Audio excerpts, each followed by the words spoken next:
దేవుని పరిశుద్ధ నామమునకు మహిమ కలుగునుగాక. అందరూ బాగున్నారా?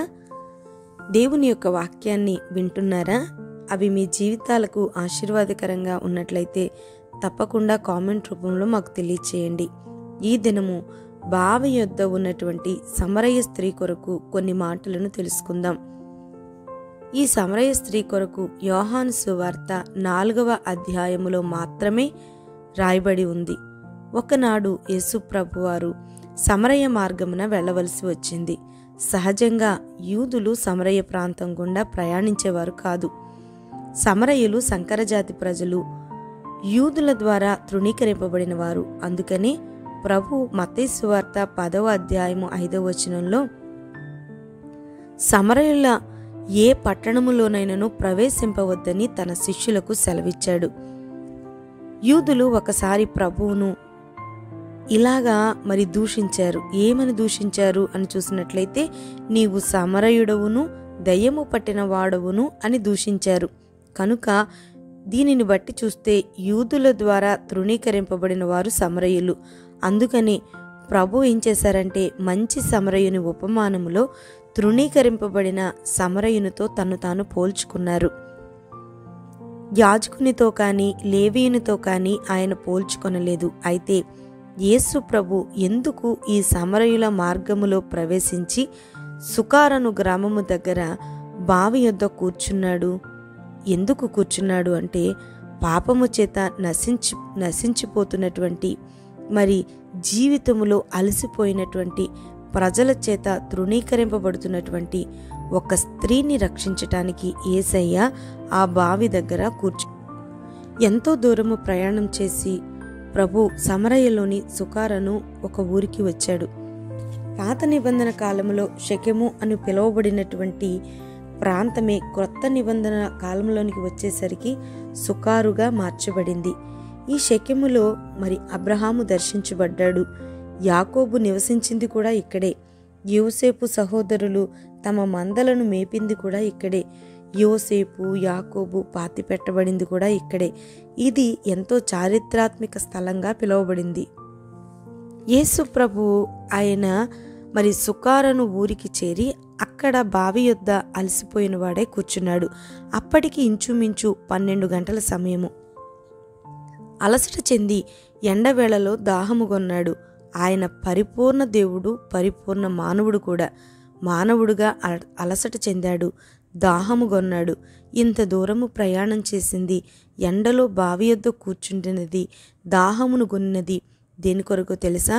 కేవలము నశించిపోతున్నటువంటి ఈ సమరయ స్త్రీని రక్షించడానికి.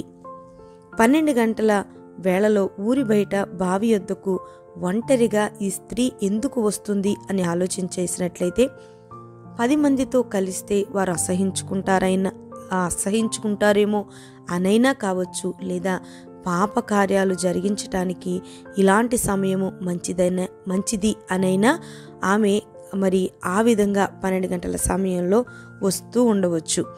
సమరయ స్త్రీ నీళ్లు చేదుకొనుటకు వచ్చింది. యేసయ్య ఆమెను ఇలా అడుగుతున్నారు, అమ్మా, దాహమునకు నాకు కొంచెము నీళ్ళివ్వు అని. మహాసముద్రములను, నదులను, జలధారలను కలగచేసిన దేవుడు ఆయనే. మహాదేవుడు, సర్వశక్తి కలిగిన దేవుడు, సర్వోన్నతుడు, సృష్టికర్త ఆయనే ఈ లోకానికి వచ్చి మానవుడయ్యాడు, దాసుడయ్యాడు, రిక్తుడయ్యాడు, దరిద్రుడయ్యాడు, తృణీకరింపబడిన వాడయ్యాడు. చివరకు తన చేత సృష్టించబడిన నశించిపోతున్న పేదవారిని దాహమడిగాడు. ఎంతగా తగ్గించుకున్నాడో కదా! యూదుడవైన నీవు సమరయ స్త్రీనైన నన్ను దాహమునకు ఇమ్మని ఎలాగడుగుచున్నావు అని ఆయనతో ఆ స్త్రీ అంటుంది.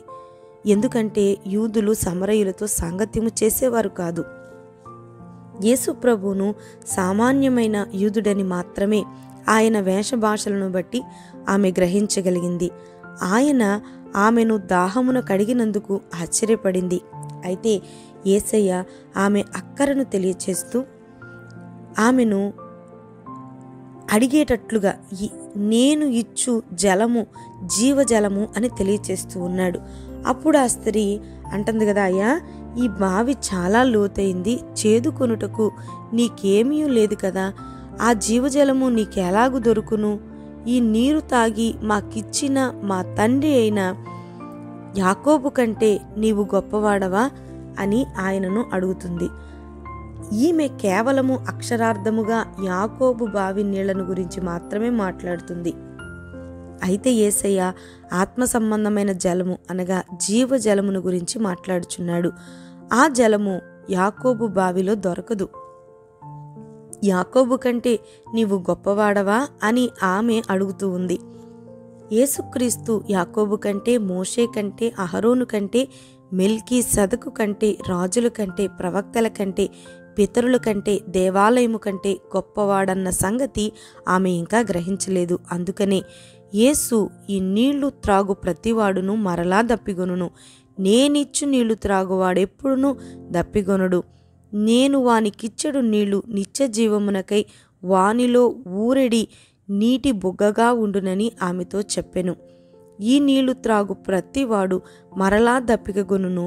ఆ నీళ్లు ఆమె అనేక సంవత్సరాల నుండి తాగుతుంది, కానీ ఆమె దాహము తీరలేదు. ఆమెకు కలిగిన దాహము పాపదాహము, శరీర ఆశలు తీర్చుకొనుటకు మరి ఘోరమైన వ్యభిచారములో ఆమె జీవిస్తూ ఉంది. భర్త కాని వానితో కాపురము చేస్తూ ఉంది. అంతకుముందు 5 పెనిమిట్లతో ఆమె కాపురము చేస్తుందట. అయినా ఆమె దాహము తీరలేదట. ఆ యొక్క కుండను అడ్డము పెట్టుకొని ఎండవేళ ఒంటరిగా బావి దగ్గరకు వస్తూ ఉంది. అసలు ఆమె దాహము శరీర ఇచ్చలు తీర్చుకున్నట కొరకే కదా. సహోదరులారా, మనము ఎలాంటి దాహాన్ని కలిగి ఉన్నాము? కొందరు మనుషులు వ్యభిచారము కొరకైనటువంటి దాహాన్ని కలిగి ఉన్నారు. కొందరు త్రాగుడు కొరకు, కొందరు సినిమాలు, కొందరు జోదము, కొందరు లంచము, ఇంకా కొందరు లోక వస్తువులు, కొందరు పదవులు, కొందరు పలుకుబడి కొరకే దాహము కలిగి ఉన్నారు. ఈ లోకములో ఉన్నదంతయు శరీరాశ, నేత్రాశ, జీవపు డంబము. వీటిని అనుభవించుట ద్వారా పరిపూర్ణ శాంతి, తృప్తి ఏ మానవుడు పొందలేడు. ఎంత పాపము చేసినా, ఎన్ని పాపములు చేసినా తృప్తి లేదు, దాహము తీరదు. నేనిచ్చు నీళ్లు త్రాగువాడెప్పుడునూ దప్పిగొనడు అని యేసయ్య చెప్తూ ఉన్నాడు. యేసయ్య ఇచ్చిన నీళ్లు ఏమిటి? జీవజలము. జీవజలము అంటే ఏమిటి? యేసు, ఎవడైనను దప్పిగొనిన ఎడల నా యొద్దకు వచ్చి దప్పి తీర్చుకొనవలెను.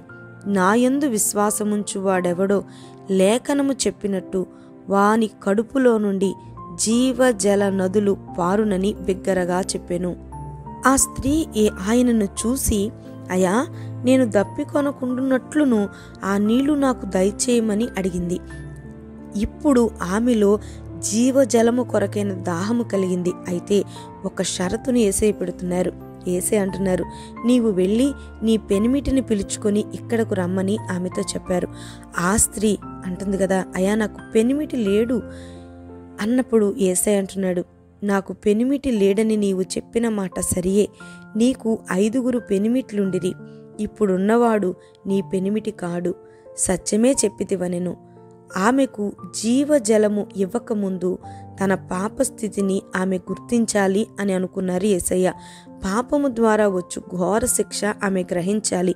పాపము ఒప్పుకోవాలి. పాపము విడిచిపెట్టుటకు ఇష్టపడాలి.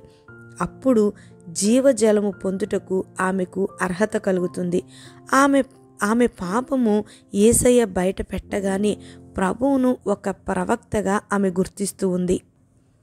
ఆ స్త్రీ ఆయనతో, క్రీస్తనబడిన మెస్సయ్య వచ్చునని నేను ఎరుగుదును అంటుంది. ఆ స్త్రీ తన కుండను విడిచిపెట్టి ఊరిలోనికి వెళ్ళి, మీరు వచ్చి నేను చేసినవన్నీ నాతో చెప్పిన మనుషుని చూడండి, ఈయన క్రీస్తు కాడా అని ఆ ఊరి వారితో చెప్తూ ఉంది. వారు ఊరిలో నుండి బయలుదేరి ఆయన యొద్దకు అనేకులు వచ్చారట. ఆమె మొదట ఆయనను సామాన్య యూదునిగా గుర్తుపట్టింది. తరువాత ప్రవక్త అని గ్రహించింది. ఆ తరువాత మెస్సయ్య అని తెలుసుకుంది. చివరగా లోకరక్షకుడిగా గ్రహించింది. ఆ స్త్రీ తన కుండను విడిచిపెట్టింది. కుండ తీసుకుని బావి యొద్దకు వచ్చింది. ఇప్పుడు కొండను విడిచిపెట్టి వట్టి చేతులతో ఊరిలోనికి వెళుతూ ఉంది. కారణం ఏంటి? ఇక కొండతో పని లేదు. అది పాపపు కుండ. ఆ కుండ అడ్డు పెట్టుకొని పాపంలో బ్రతికింది ఇంతకాలము. ఆ కుండ, ఆ నీళ్లు ఆమె యొక్క దాహమును తీర్చలేకపోయాయి. యేసుక్రీస్తు ఇచ్చిన జీవజలము ద్వారా ఆమె దాహము తీరింది. జీవజల ఊట ఆమెలోనికి వచ్చింది కనుక ఇక కుండతో బావితో పని లేదు. ఆమె జీవితము మారినందుకు గుర్తుగా కొండను విడిచిపెట్టింది. ఊరిలోనికి వెళ్ళి సాక్ష్యమిస్తూ ఉంది. ఆ స్త్రీ మాటను బట్టి ఆ ఊరిలోని సమరయులలో అనేకులు ఆయన యందు విశ్వాసముంచిరి అని రాయబడింది. ఆమె మారిన జీవితము అనేకులను మరి ప్రభు యొద్దకు నడిపించింది. యేసయ్య ఆమెను దాహమునకిమ్మని అడిగారు, కానీ ఆమె ద్వారా నీళ్లు తీసుకొనలేదు, తాగలేదు కూడా. అయితే ఆయన దాహం తీర్చబడింది. అలాగే ఆ స్త్రీ యొక్క దాహము కూడా తీర్చబడింది, అనగా ఆమె రక్షించబడింది. యేసయ్య ఆత్మల రక్షణ కార్యంలో ఉండగా శిష్యులు ఆహారము కొనుటకు ఊరిలోనికి వెళ్ళి వచ్చారు. వారు వచ్చి, బోధకుడా, భోజనము నీవు చెయ్యి అని అన్నప్పుడు ఆయన అంటున్నాడు, మీకు తెలియని ఆహారము నాకున్నది అన్నాడు. తండ్రి చిత్తము నెరవేర్చుటయే ఆయన యొక్క ఆహారము, ఆత్మలను రక్షించుటయే ఆయన యొక్క దాహము. ఇలాంటి ఆత్మ సంబంధమైన దాహమును మనమును కలిగి ఉండాలి. సమరయ స్త్రీ కొరకు కొంచెమైన సమాచారము మీరు తెలుసుకున్నారని నేను ప్రభువును స్తుతిస్తున్నాను. ఇది ఆశీర్వాదకరంగా ఉన్నట్లయితే అనేకులకు షేర్ చేయండి. ప్రతి వారు కూడా తలలు వంచినట్లయితే ప్రార్థన చేసుకుందాం. ప్రార్థనను వినటం కాదు, కలిసి మీరు కూడా ప్రార్థించండి. తప్పకుండా మీ ప్రార్థనను ఆలకించిన దేవుడు ఇహ సంబంధమైన ఎన్ని దాహాలను మీరు కలిగి ఉన్నా అవన్నీ కూడా తీరని దాహాలుగానే మిగిలిపోతాయి. దేవుడు గనక తన జీవ జలమును మనకిస్తే మన జీవితాంతము కూడా మనము తృప్తి చెందుతాము, దీవించబడతాము. ఆత్మ సంబంధమైనటువంటి దాహము తీర్చబడుతుంది. గనుక ప్రతి వారు కూడా ప్రార్థనలో ఏకీభవించండి. స్తోత్రములు నాయనా, కృపా సత్య సంపూర్ణుడా, నీ పరిశుద్ధమైన పాదములకు వందనాలు, స్తోత్రాలు. ఈ దినం నాయనా సమరయ స్త్రీ కొరకు మీరు మాతో మాట్లాడారు దేవా. ఆమె నా తండ్రి ఇహ సంబంధమైనటువంటి పాపపు దాహములో ఉంది నాయన. ఆమెను రక్షించటానికి నీవే ఆ బావి దగ్గరకు వెళ్ళి దేవా నాయన ప్రభ తృణీకరింపబడినటువంటి ఆ స్త్రీని నా తండ్రి నీవు చేరుకుని నాయన ఆమె యొక్క నా తండ్రి పాపపు స్థితిని విడిపించి ఆమెను రక్షించి ఆమె ద్వారా అనేకులకు సువార్తను అందించి ఆమె జీవితాన్ని నాయన అయా ఒక సువార్థికురాలుగా మార్చేసావు నాయన, అయా పరిశుద్ధురాలుగా మార్చేసావు నాయన. ఆ శక్తి కేవలం నీకు మాత్రమే ఉంది నాయన. మా జీవితాల్లో కూడా ఇహ సంబంధమైన ఎన్నో దాహాలు ఒక్కొక్కరు ఒక్కొక్క రకమైన దాహముతో నాయన పరుగులు తీస్తూ ఉన్నారు. అవన్నీ వ్యర్థము అని నీ వాక్యము సెలవిస్తుందయ్యా. ఇకనైనా ప్రతి వారు కూడా నాయన ఆత్మ సంబంధమైన దాహమును కలిగి జీవ జలము అయినటువంటి నిన్ను వెంబడించినట్లుగా కృప చూపించండి. ఈ మాటలను ప్రభా ఆసక్తిగా ఆలకించిన ప్రతి బిడ్డలను దీవించండి. వారికి ఉన్న ఇరుకులను, ఇబ్బందులను, సమస్యలన్నిటినీ విడిపించండి నాయన. నీ యందు నాయన ఆసక్తితో జీవించుటకు కృప చూపించండి. రాకడ సమీపంగా ఉంది నాయన. ఎప్పుడు నీకు రాకడో తెలియదయ్యా.